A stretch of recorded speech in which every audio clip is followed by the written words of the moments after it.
Oklahoma, c'est un état assez calme où tu peux venir faire tes études ici posément. Il n'y a pas trop la vie, il n'y a pas la vie ici. Si tu as une famille que tu veux cadrer, tu veux être posé avec ta petite famille, tu peux venir le faire ici. Mais si tu es un jeune célibataire ou alors même un jeune marié où tu as envie de faire un peu la vie avec ta femme, faire un peu la vie et tout ça là, non, Oklahoma n'est pas fait pour toi. Il n'y a pas vraiment la vie ici, c'est assez cool ici là. Hello, j'espère que vous allez bien. Alors, bienvenue sur ma chaîne, bienvenue dans cette nouvelle vidéo où je viens aborder un nouveau sujet avec vous. Alors, c'est quoi le thème d'aujourd'hui? On va parler du coût de vie aux États-Unis, plus précisément dans l'état d'Oklahoma où je me trouve. On parle bien sûr de ce qu'on connaît, non? Donc, je viens vous donner le coût de vie de l'état d'Oklahoma dans cette vidéo. Alors, cette thématique est énoncée comme quelque chose qui peut t'intéresser. Like d'entrée de jeu. Et si tu passes sur la chaîne pour la première fois, n'hésite pas à t'abonner et d'activer la cloche de notification pour être informé à chaque fois que je mettrai en ligne une nouvelle vidéo.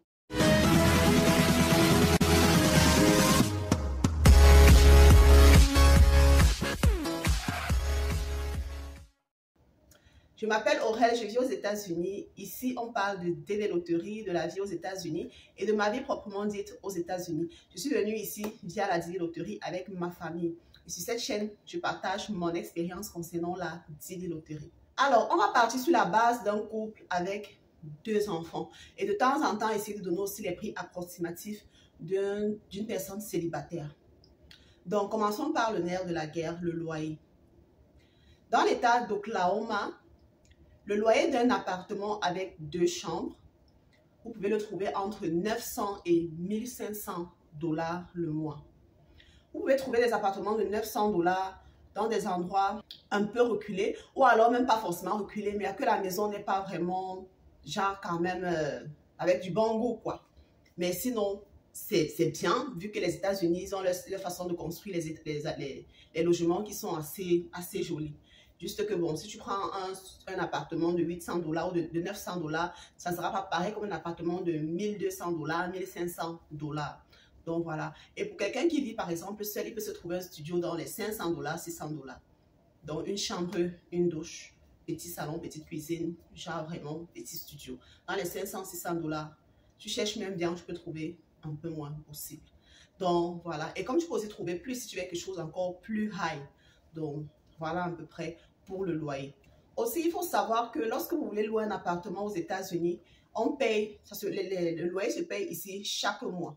C'est pas comme par exemple en Afrique, là-bas on demande par exemple en Afrique au Cameroun, parce que il y a certains pays aussi africains qui ne demandent pas forcément plusieurs mois. En Afrique par exemple, on te demande la plupart du temps 6 mois de loyer et parfois 1 mois ou 2 mois de caution. Ici non, tu payes, tu habites, tu payes, tu habites, c'est comme un hôtel.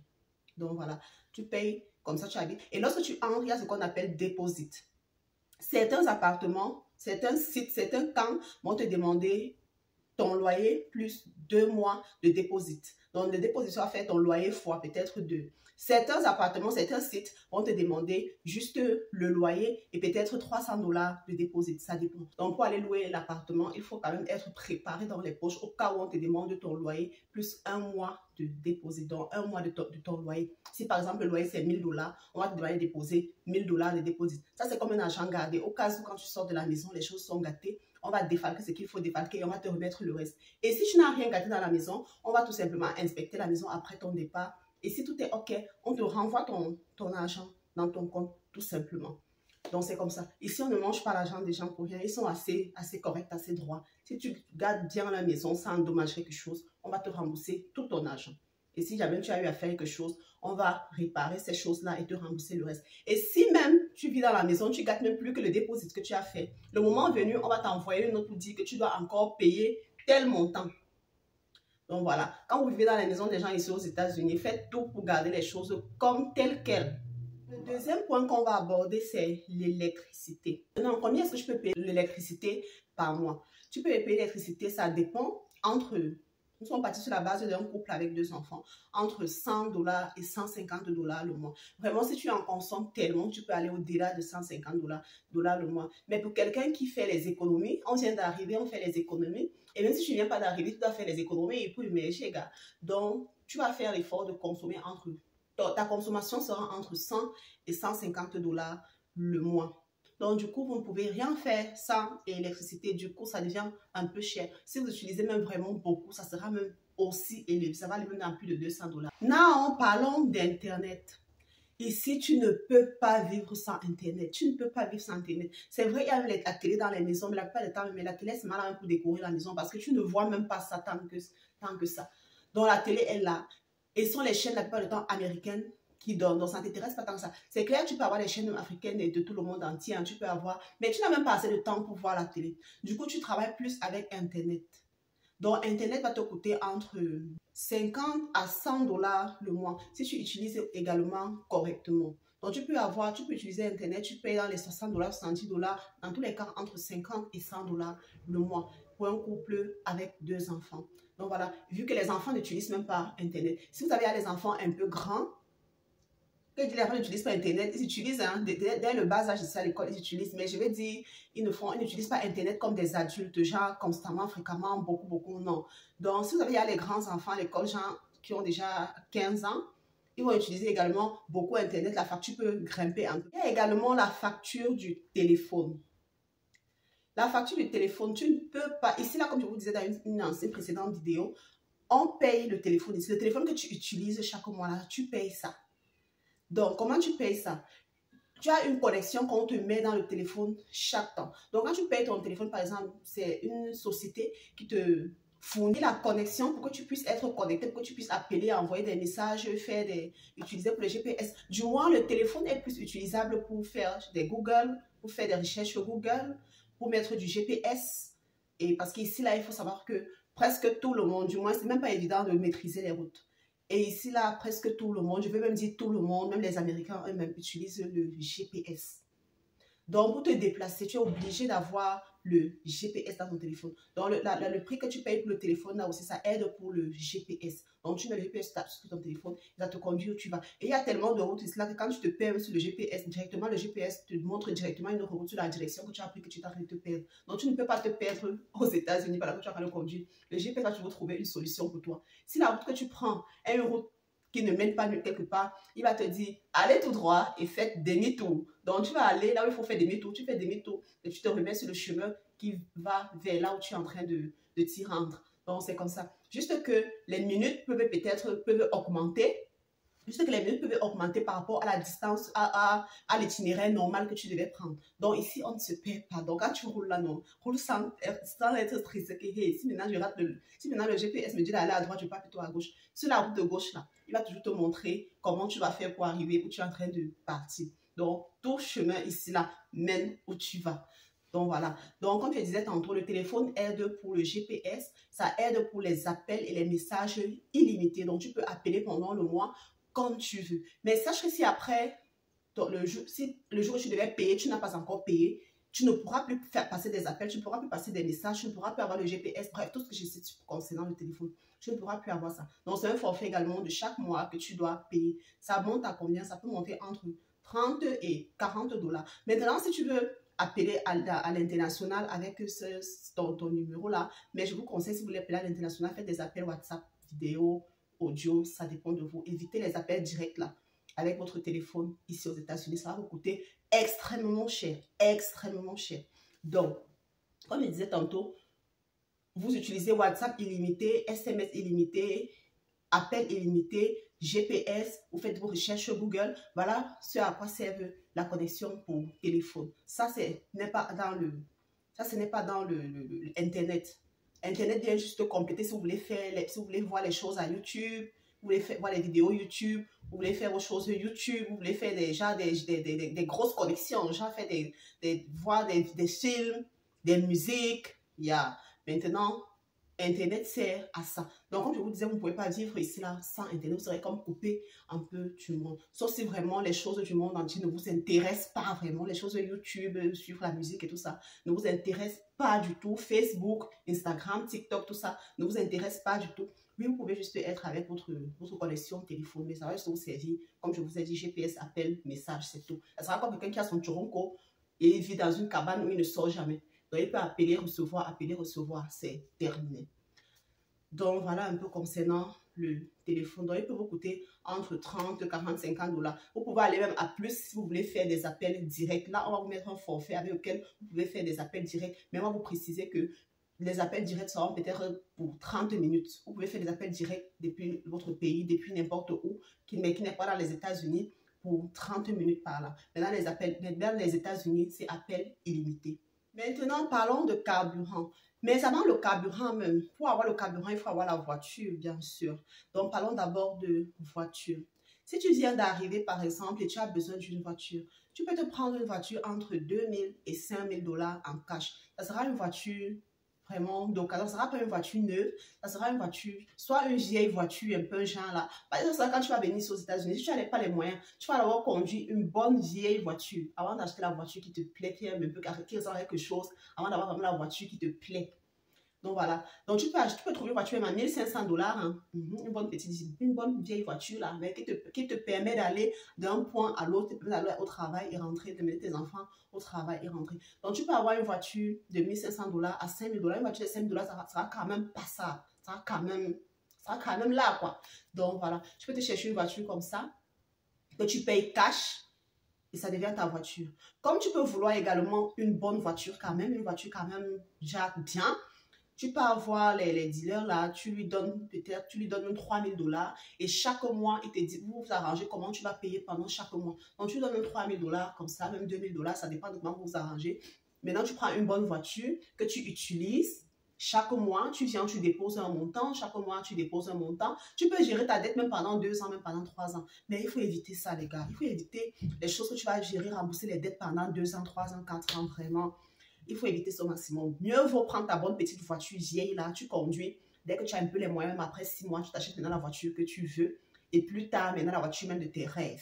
Donc voilà, c'est le conseil que moi je peux vous donner. Mais maintenant, si vous êtes du genre, vous ne voulez pas conduire les vieilles voitures, allez voir même un dealer si vous n'avez pas assez d'argent. Ou si vous avez assez d'argent, prenez votre voiture cash. Mais ce sera pas évident, les voitures sont assez chères. Tu peux avoir une bonne voiture même dans les 20 000 dollars.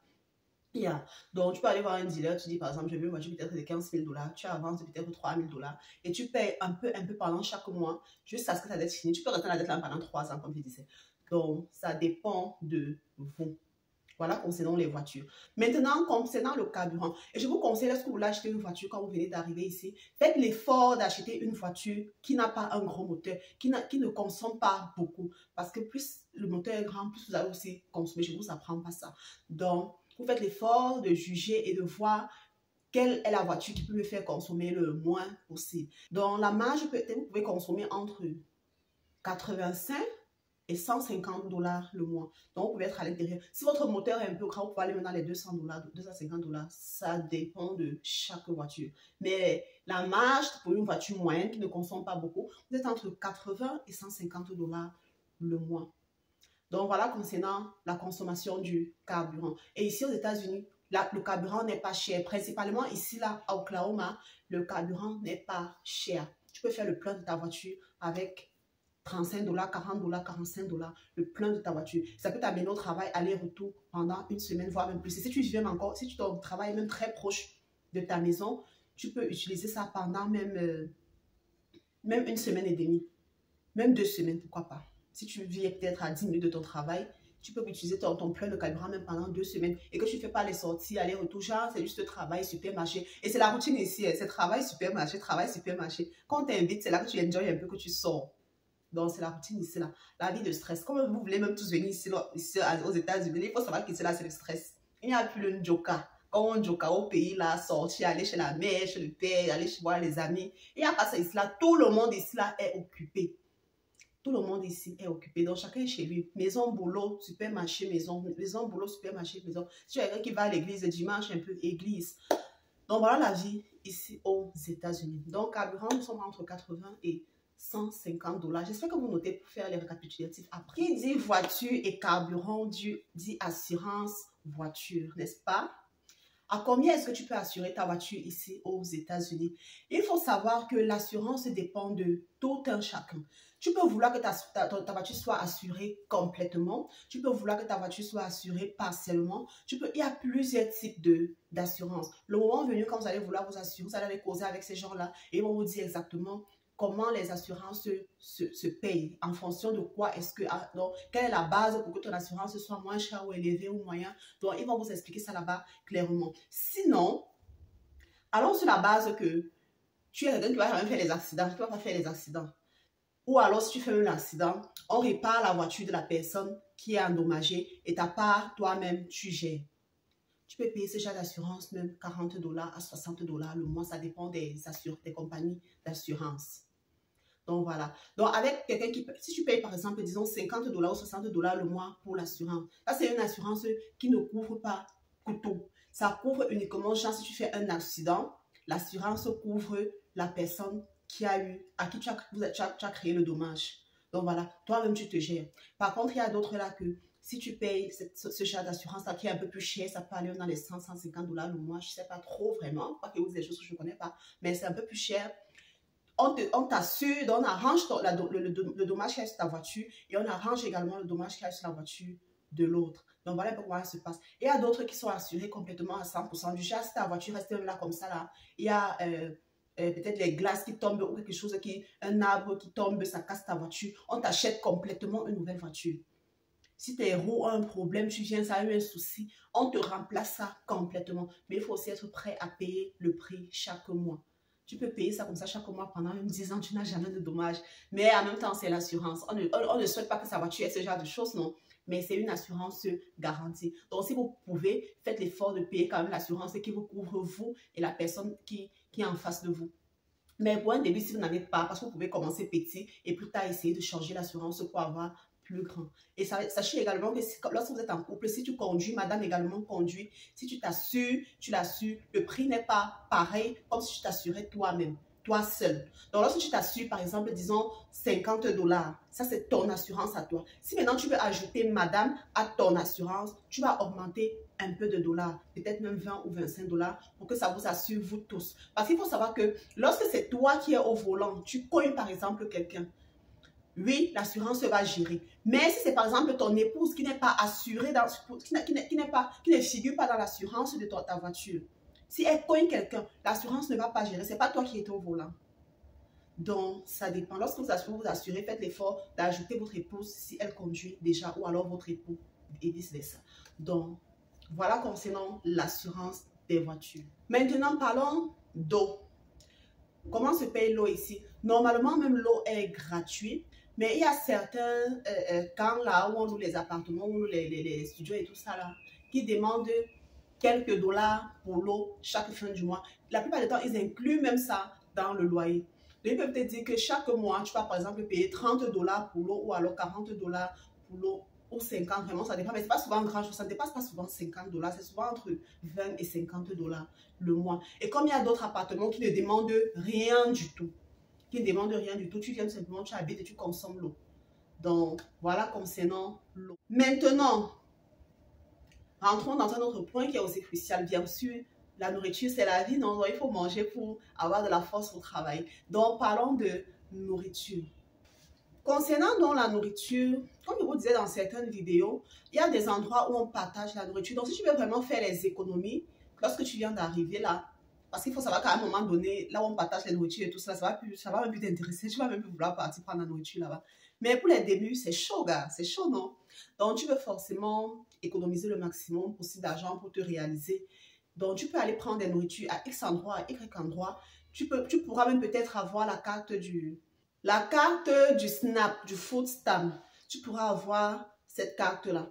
Bon, dans l'état d'Oklahoma, où je suis, ils m'ont fait comprendre que pour bénéficier de la carte du SNAP, tu dois faire 5 ans sur le territoire américain. Mais je pense qu'au Texas, au Maryland, dans plusieurs États, tu n'as pas besoin de faire 5 ans. Il faut savoir que les restrictions et les lois des États-Unis se font selon l'État, selon chaque État. Donc, à l'Oklahoma, par exemple, on peut dire que non, tant que tu n'as pas encore fait 5 ans, tu ne bénéficies pas et du Food Stamp et de l'assurance maladie. On parle de l'assurance maladie tout à l'heure et de l'assurance maladie. Et dans un autre État, le premier jour que tu arrives, tu bénéficies. Comme on dit tantôt, lorsque tu viens en tant que green card, tu bénéficies de tous les droits qu'un citoyen américain peut bénéficier, à part le droit de voter.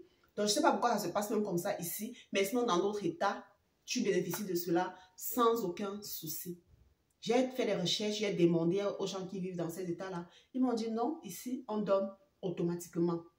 Donc voilà. Donc, en même temps, lorsque vous voulez déménager, lorsque vous voulez quitter votre pays pour venir aux États-Unis, renseignez-vous aussi bien sur les États, faites des recherches pour voir à peu près comment ça se passe dans certains États, pour aller dans l'État le mieux favorable. Ou alors, lorsque vous êtes aux États-Unis, comme on dit souvent, quand tu veux venir quelque part dans un pays comme les États-Unis, là où tu trouves le sponsor ou bien l'hébergeur, tu pars d'abord directement là-bas parce que tu n'as pas le choix. Mais maintenant, une fois que tu es aux États-Unis, maintenant c'est à toi de voir, tu réfléchis, tu dis que bon, tiens, ici là, il n'y a pas assez d'opportunités, il n'y a pas assez de bénéfices, tu ne reçois pas tous les gains, les bénéfices de l'État et tout ça.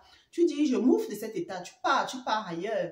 Là où tu peux bénéficier de tout ce genre de privilèges là, de bénéfices et tout là. Donc, voilà un peu concernant le food stamp et l'assurance maladie. Ici à Oklahoma, on ne bénéficie pas de ça.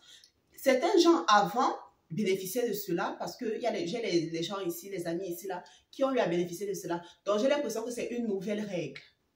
C'est une nouvelle règle. Parce que même le jour que moi j'appliquais pour cela, l'agent social qui m'avait reçu m'a dit, il ne comprend pas pourquoi on me dit que je ne suis pas éligible à l'assurance maladie.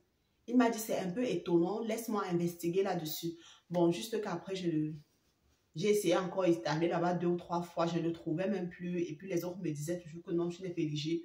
Je suis passée là-dessus. Pour le food stamp également, on m'a dit cela, mais lui-même m'avait validé. J'avais mis à la carte du food stamp. Il restait juste que j'apporte, comme je disais, quand vous voulez partir quelque part, donc partez avec tous vos documents.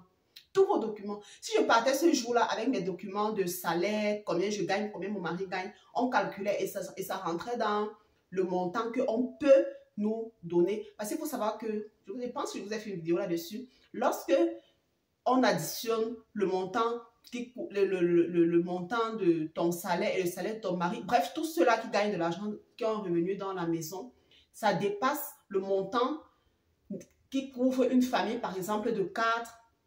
On ne vous donne pas le food stamp. On dit que oui, vous avez ce montant-là chaque mois. C'est que vous pouvez prendre soin de votre maison. Maintenant, si vous êtes en deçà du montant qui rentre dans la fourchette de prix que l'État peut vous aider, si vous avez 4 enfants, oui, on vous donne le food stamp. On vous donne tout ce qui vous est droit.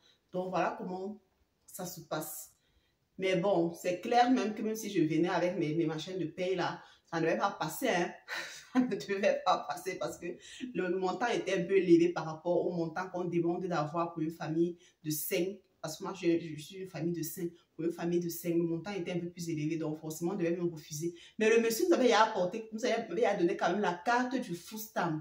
Il m'avait déjà donné ça. Juste que, moi, parce que quand tu remplis tes documents en ligne, tu mets combien tu touches et tout et tout. Donc, il a calculé. Moi, je n'ai pas mis tous les vrais trucs là. Moi, j'ai un peu jonglé. Il ne savait pas qu'on avait demandé la preuve physique. Dès que j'ai jonglé comme ça, il a calculé, il a dit que non, ça rentre bien, mais il faut juste maintenant la preuve physique pour venir avec. Donc, bon, même pas que j'ai jonglé. J'ai pris les paychecks, les talons de paye des mois où j'avais travaillé petit. Donc, quand je venais d'arriver, je ne savais donc pas justement qu'il fallait pour le mois qui vient de finir. Donc, il faut pour le dernier mois. Tu apportes tes 2 salaires, tes 2 talons de paye. C'est sur ça qu'on calcule pour voir si c'est OK ou non. Donc, vous faites comme ça, là, si vous avez ça, c'est bien. Vous n'allez même pas dépenser 5 francs pour la nourriture parce que l'argent que le food stamp donne est assez pour manger. Ça va même rester parce que c'est beaucoup. C'est beaucoup. Quand on fait comme ça, on met l'argent sur la carte pour l'enfant, pour tous les enfants que vous avez, pour vous le père, pour vous la mère, bref, pour tous ceux qui sont dans la maison. Ça peut arriver même à plus même de 800 $. Hein. C'est beaucoup quand même. Vous allez manger quoi avec 800 $? Donc du coup, si vous avez le privilège d'avoir cette carte-là, vous êtes bien parce que vous n'allez pas dépenser même un seul dollar pour manger aux États-Unis. Mais maintenant, si vous n'avez pas cette carte-là, vous pouvez dépenser par mois entre 150 $ par semaine, entre 100 $ et 250 $, ça dépend de ce que vous voulez manger et tout. Donc, je mets le minimum et le maximum. Entre 100 $ et 250 $. Maintenant, par mois, vous pouvez aller dans les 400 $ à 500 $ le mois que vous mangez. Mais vraiment, vous allez manger bien. Vous allez manger bien. Avec 500 $ le mois pour une famille de 4. 500 à 600 $ max. Vous allez manger bien poisson. Mais il faut savoir que le poisson ici est cher. Mais le poulet est extrêmement moins cher. La viande de bœuf aussi est chère. Donc, vous allez manger quand même bien. Vous allez manger bien. Donc, voilà concernant la nourriture. Il y a également les cartes de WIC qu'on donne. Si vous avez des enfants de moins de 5 ans, vous allez bénéficier aussi des cartes de WIC où on donne le lait, les œufs, les fruits et les végétables. On donne quand même plein de choses dans ces genres de trucs-là. Vous n'aurez pas à payer le lait pour les enfants et tout ça. Les enfants vont boire le lait que la carte du WIC donne. Donc voilà concernant la nourriture. Donc si vous avez tous ces privilèges de carte-là, vraiment vous allez dépenser 0 francs pour la nourriture. Mais si vous n'avez pas ces privilèges-là, voilà à peu près les prix que vous allez dépenser concernant la nourriture. Si la vidéo vous intéresse, likez avant qu'on ne continue. Continuez de liker. Likez, partagez massivement pour informer tous ceux-là qui sont dans la recherche de ces informations-là. Et si jamais vous passez sur la chaîne pour la première fois, n'hésitez pas de vous abonner et activer la cloche de notification pour être informé chaque fois que je mettrai en ligne un nouveau contenu. Maintenant, d'assurance maladie. Concernant l'assurance maladie, comme je vous ai dit, si vous n'êtes pas dans l'état d'Oklahoma, vous êtes dans un état où l'État vous aide pour la maladie, vous avez 0 francs à payer pour la maladie. Mais si dans l'état d'Oklahoma, où je suis, par exemple, l'assurance maladie peut vous coûter dans les 100 à 200 $ le mois. Parce que pour avoir ça, c'est sûrement votre travail qui va vous donner l'assurance maladie, mais qui n'est pas gratuit. On coupe quand même quelques dollars sur votre salaire chaque 2 semaines. Si vous voulez vous couvrir, vous, vos enfants et votre femme, c'est un peu cher. Si vous voulez vous couvrir uniquement vous et vos enfants, c'est un prix à part.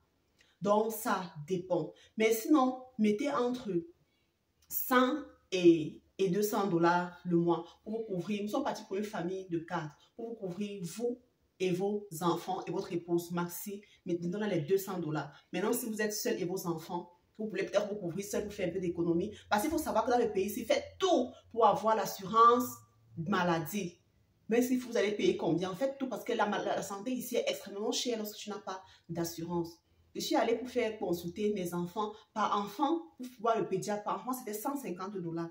Imaginez, on va consulter les enfants pendant peut-être 30 minutes, c'est terminé. Tu déposes 450 $ là comme ça. Non, c'est très cher. Donc, il faut tout faire pour avoir l'assurance maladie. Par contre, mon assurance maladie, lorsque je vais pas à l'hôpital pour consulter mes enfants, sur 150 $ que je devais payer, je ne paye que 30 $. Je ne paye que 30 $. Et pour les choses, ça, ce sont les maladies, vraiment, quand tu viens, tu veux qu'on prenne sur ton enfant, là. Oui, tu payes 30 $. Maintenant, si tu veux, par exemple, prendre un rendez-vous pour l'enfant, tu viens et c'est 0 $. Quand tu as l'assurance. Ça, je parle, ça c'est l'assurance du travail. Ça, c'est l'assurance qu'on prend au travail. Mais pour l'État, c'est 0 $. Tu peux, on te soigne gratuitement. 0 $. 0. Même si c'est que tu es enfin malade, là, c'est 0 $. Donc, c'est vraiment très important d'avoir l'assurance de l'État, du gouvernement. Si vous pouvez aller dans un État où le gouvernement couvre toutes ces charges-là, vraiment, c'est magnifique. C'est magnifique. Surtout quand vous venez d'arriver. C'est magnifique. Parce qu'il faut savoir qu'à un moment donné également, on va vous couper tout ça. Parce que quand plus vous devenez riche, on prend à vous là qui est riche sur vos taxes et tout ça là pour donner à ceux-là qui sont pauvres. Donc, c'est comme ça que ça se passe le système. On ne voudrait pas que parce que tu es riche, l'autre soit pauvre et il souffre. Donc, on cherche à mettre tout le monde un peu à l'aise. Alors, pour conclure, pour une famille de 4, dans la ville d'Oklahoma, dans l'état d'Oklahoma où je me trouve, vous pouvez vivre avec un montant avec une somme de 1800 à 2000 $ le mois. Et ceci couvre toutes charges comprises.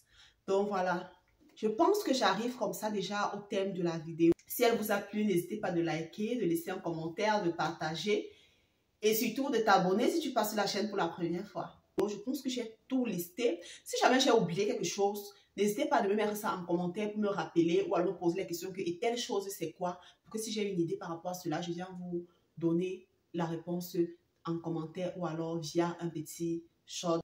Alors, on se dit à très vite dans une prochaine vidéo. D'ici là, portez-vous bien. Ciao!